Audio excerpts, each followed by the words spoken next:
famili batek hartzea, antxe jartzea itxitura baten erdian, beren bizimodua egiten, gametxatu behar da, orduan etzegoela telebistarik, etzegoen dokumentalik, eta jakin mina handia zegoen, garai batean. Jakin mina ona da, baina bueno, gero ikusi behar da, pertsona horiek nola etorri ziren, ez da? Gizazoak zeuden, gehien bat exotikoak, edo beste arrasatakoak, eta beste kulturatakoak ziren jendeak erakusteko. Eta, baina, bueno, garaiko zea da, gure begiekin, en fin, ezin dugu gaitzetsi baino, baina garai hartan pentsatu behar da, ez ziala bakarrik, ez dakit, Senegaldarrak edo Patagoniako jendea, zoo batean erakusten zana.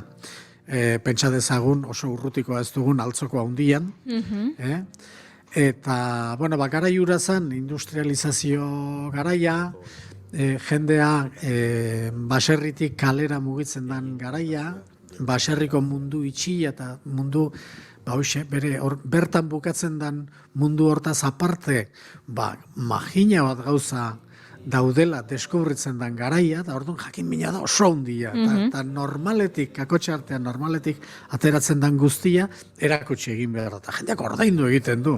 Eta hartzen dituzte erraldoiak, eta hartzen dituzte ipotxak, eta hartzen dituzte siamesak, eta hartzen dituzte, bueno. Ze gertatzen dago, gauza bada, jakin mina, ezin gaitzetsi bere horretan ez da, baina bestea da, ze baldintzetan